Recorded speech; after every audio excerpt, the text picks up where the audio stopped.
सभी शिक्षक साथियों को प्यार भरा नमस्कार। आप सभी का हमारे YouTube चैनल इडू ज्ञान अकेडमी में बहुत बहुत स्वागत है। साथियों, आप सभी ने महात्मा गांधी का भारतीय शिक्षा दर्शन PDF और उसके इम्पोर्टेंट क्वेश्चंस का बहुत ही अच्छे से अध्ययन किया और ऐसे ही क्वेश्चंस इस परीक्षा में आप सभी को देखने को मिलेंगे। आज का टॉपिक है पंडित जवाहरलाल नेहरू का भारतीय शिक्षा दर्शन। तो इस PDF के अंतर्गत हम पंडित जवाहरलाल जी के शिक्षा के संदर्भ में क्या थे और कौन कौन सी उनके द्वारा उपलब्धियां अर्जित कराई गईं, तो इन सभी का हम अध्ययन करेंगे।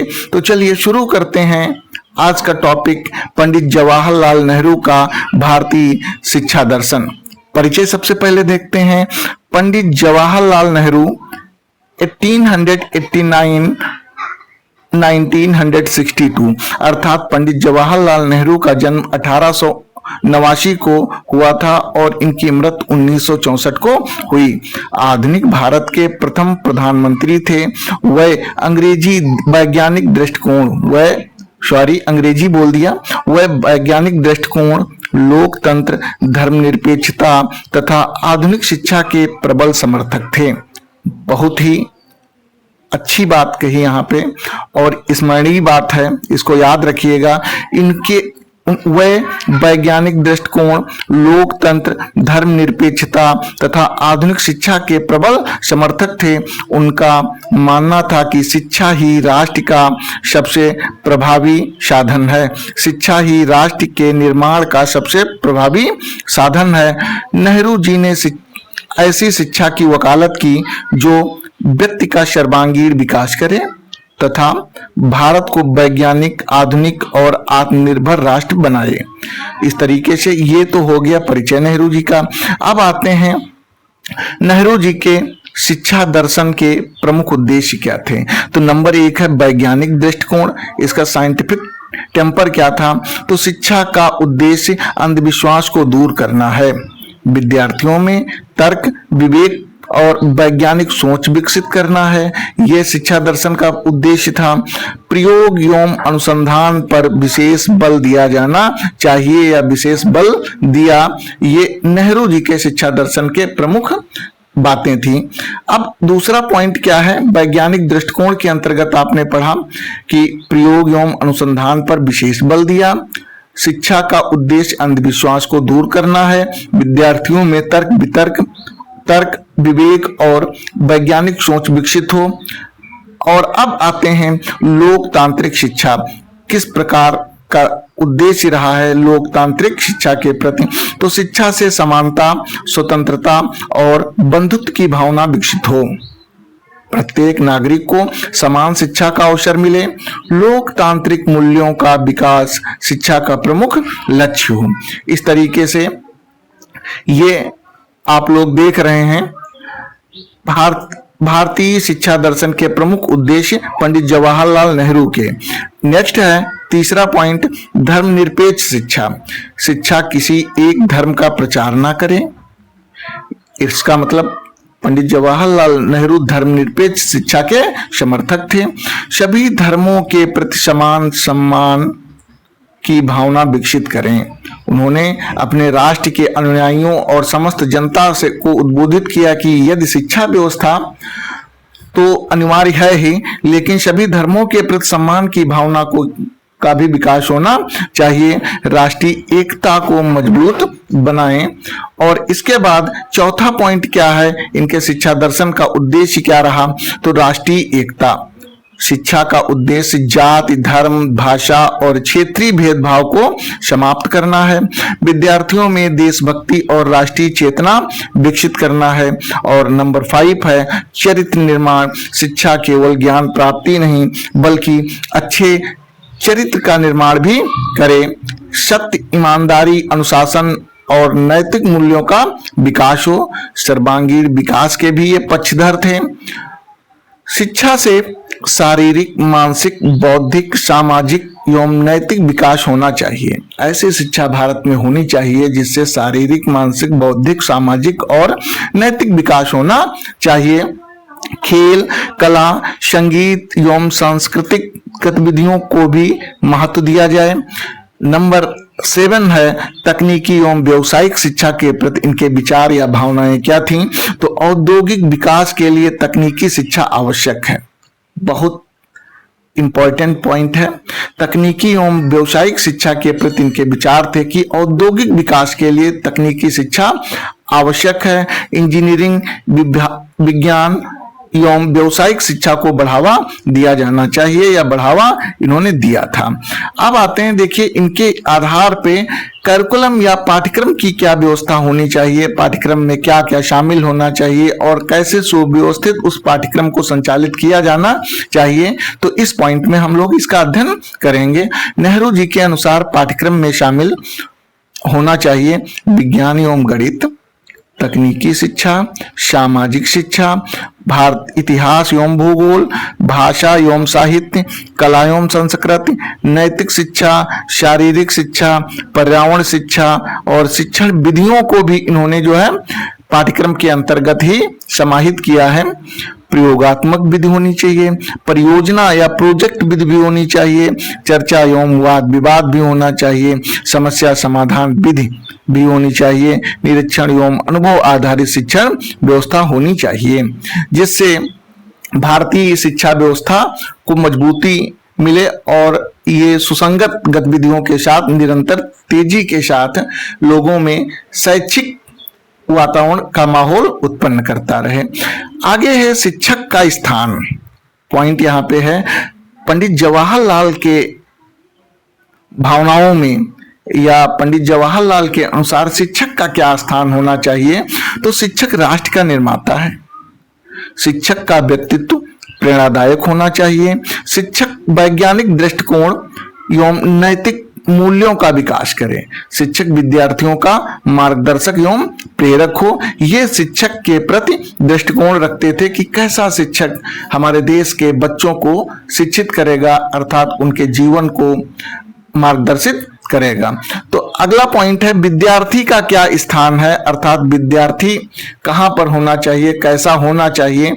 तो विद्यार्थी सक्रिय शिक्षार्थी हो, हमेशा निरंतर क्लास में आए और निरंतर अपनी गतिविधियों और जो आगमन निगमन पद्धति के द्वारा वस्तुओं को सीखता रहे या अवधारणाओं को सीखता रहे, अनुशासन, परिश्रम और जिज्ञासा का विकास करें, वैज्ञानिक सोच अपनाए, राष्ट्र सेवा की भावना रखे। ये विद्यार्थी का स्थान था, अर्थात विद्यार्थी के अंदर ये कलात्मक गुण होने चाहिए थे। महिला शिक्षा के प्रति इनकी विचारधारा कैसी थी। तो महिला शिक्षा को राष्ट्रीय विकास का आधार माना, महिला शिक्षा को राष्ट्रीय विकास का आधार माना। महिलाओं को समान शिक्षा के अवसर देने पर जोर दिया गया या बल दिया गया पंडित जवाहरलाल नेहरू के द्वारा, और महिला सशक्तिकरण के लिए शिक्षा को आवश्यक बताया गया कि जब महिलाएं शिक्षित होंगी तभी महिला सशक्तिकरण हो सकता है, अन्यथा महिलाएं हमेशा कमजोर ही समाज में बनी रहेंगी। अगला पॉइंट है उच्च शिक्षा में के क्षेत्र में पंडित जवाहरलाल जी का योगदान क्या रहा। नेहरू जी के प्रयासों से अनेक महत्वपूर्ण संस्थानों की स्थापना हुई। तो यहाँ पे पहला पॉइंट दिया गया भारतीय प्रौद्योगिक संस्थान IITs जिसको बोलते हैं, विश्वविद्यालय अनुदान आयोग UGC की भी स्थापना पंडित जवाहरलाल नेहरू के द्वारा की गई। अखिल भारतीय आयुर्विज्ञान संस्थान की भी स्थापना पंडित जवाहरलाल नेहरू के द्वारा की गई, और वैज्ञानिक एवं औद्योगिक अनुसंधान परिषद CSIR की स्थापना भी का विस्तार, इसका स्थापना नहीं विस्तार पंडित जवाहरलाल नेहरू के द्वारा किया गया। परमाणु ऊर्जा एवं अंतरिक्ष अनुसंधान को प्रोत्साहन मिला। तो ये पंडित जवाहरलाल जी के शिक्षा के प्रति योगदान थे। अब आते हैं नेहरू जी की शिक्षा दर्शन की कौन कौन सी विशेषताएं थी। तो इनके शिक्षा दर्शन या इनके जीवन को देखते हुए सबसे पहला पॉइंट यहाँ पे चिन्हित किया गया है, वह है वैज्ञानिक दृष्टिकोण। वैज्ञानिक दृष्टिकोण को अपनाने की अपील की थी इन्होंने। अपने शिक्षा दर्शन के अंतर्गत लोकतांत्रिक शिक्षा होनी चाहिए, धर्मनिरपेक्षता होनी चाहिए, राष्ट्रीय एकता की भावना होनी चाहिए, आधुनिक शिक्षा दी जानी चाहिए, तकनीकी एवं व्यावसायिक शिक्षा भी होनी चाहिए, समान अवसर होने चाहिए, नैतिक एवं चारित्रिक विकास को बढ़ावा देना चाहिए, सर्वांगीण विकास होना चाहिए और अनुसंधान एवं नवाचार पर बल दिया गया। अनुसंधान एवं नवाचार पर बल का मतलब होता है विद्यार्थियों में ऐसी योग्यता डेवलप की जाए ताकि वो रिसर्च कर सकें और नए नए आविष्कारों को जन्म दे सकें। तो इसलिए अनुसंधान एवं नवाचार पर भी बल दिया गया, अर्थात ये उनके शिक्षा दर्शन की प्रमुख विशेषताएं थी। शिक्षा दर्शन की सीमाएं कौन कौन सी थी, तो सीमाओं के अंतर्गत कमियां कौन कौन सी थी ये देखेंगे। ग्रामीण शिक्षा पर अपेक्षाकृत कम ध्यान दिया गया, व्यवसायिक शिक्षा का पर्याप्त विस्तार नहीं हो सका, सभी बच्चों तक गुणवत्तापूर्ण शिक्षा पहुंचाने में चुनौतियां रहीं और शिक्षा में असमानता पूरी तरह समाप्त नहीं हो सकी, अर्थात समाज अत्यंत पिछड़ा हुआ था जिसके कारण और ग्रामीण क्षेत्र इतना ज्यादा शिक्षा जागरूक नहीं था तो वो अपने आप को शिक्षा के लिए लालायित भी नहीं कर रहा था। तो इसलिए ग्रामीण शिक्षा, व्यावसायिक शिक्षा और सभी बच्चों की गुणवत्तापूर्ण शिक्षा और शिक्षा में असमानता, इस तरीके की चुनौतियों का भी सामना करना पड़ा था। नेक्स्ट है निष्कर्ष क्या निकला शिक्षा दर्शन का। पंडित जवाहरलाल नेहरू का शिक्षा दर्शन वैज्ञानिक, आधुनिक, लोकतांत्रिक तथा राष्ट्रवादी शिक्षा पर आधारित था। उन्होंने शिक्षा को राष्ट्र निर्माण, सामाजिक परिवर्तन और आर्थिक विकास का सबसे प्रभावी साधन माना। आज की नई शिक्षा अर्थात न्यू एजुकेशन पॉलिसी में भी वैज्ञानिक दृष्टिकोण, कौशल विकास, नवाचार और अनुसंधान जैसे अनेक विचार नेहरू जी के शिक्षा दृष्टि से मेल खाते हैं। अब देखिए आते हैं परीक्षा हेतु महत्वपूर्ण बिंदु। परीक्षा हेतु महत्वपूर्ण बिंदु, इसमें नया टॉपिक इसलिए शामिल कर लिया हमने क्योंकि जब क्वेश्चंस बनाते हैं तो आप लोग जो है कुछ क्वेश्चंस या इंपॉर्टेंट पॉइंट्स को भूल जाते हैं, तो इन पर विशेष आप लोगों को ध्यान देना है क्योंकि अभी जब एक अगली वीडियो आप लोगों के समक्ष आएगी तो वह शिक्षा दर्शन पंडित जवाहरलाल जी के भारतीय शिक्षा दर्शन से रिलेटेड उसमें क्वेश्चंस होंगे इंपॉर्टेंट और एग्जाम ओरिएंटेड क्वेश्चंस होंगे। तो आप लोग यदि इन पॉइंट्स को अच्छे से पढ़ा होगा तो उनके आंसर्स आप लोग बहुत ही अच्छे से और सही ढंग से दे पाएंगे। चलिए देखिए, वन लाइनर क्वेश्चन इसी से बनते हैं और इसी से मैं ऑब्जेक्टिव क्वेश्चंस भी आप लोगों के सम्मुख अगले वीडियो में पेश करूंगा। तो नेहरू जी आधुनिक एवं वैज्ञानिक शिक्षा के समर्थक थे। शिक्षा का उद्देश्य वैज्ञानिक दृष्टिकोण विकसित करना है। लोकतंत्र एवं धर्मनिरपेक्षता शिक्षा के प्रमुख आधार हैं। तकनीकी एवं व्यावसायिक शिक्षा पर विशेष बल दिया। IIT, UGC और AIIMS जैसी संस्थाओं की स्थापना में महत्वपूर्ण योगदान दिया। शिक्षा का लक्ष्य राष्ट्रीय एकता एवं चरित्र निर्माण है। शिक्षा सभी के लिए समान रूप से उपलब्ध होनी चाहिए। शिक्षा व्यक्ति के सर्वांगीण विकास का माध्यम है। शिक्षक राष्ट्र का निर्माता है।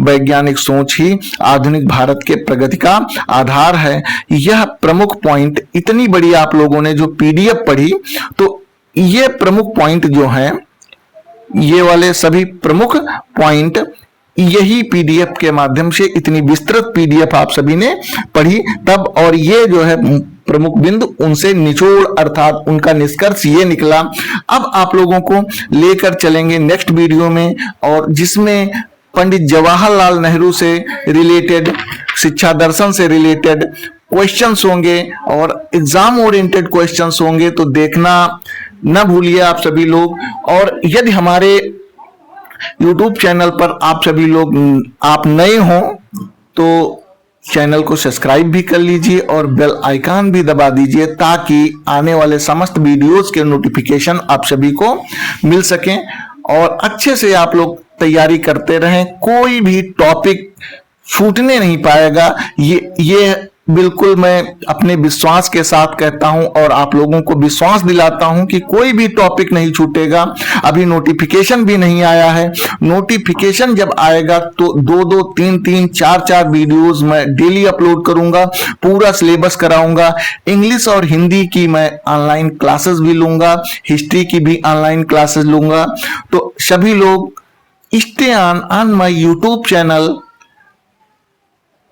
ओके, धन्यवाद। जय हिंद, जय भारत।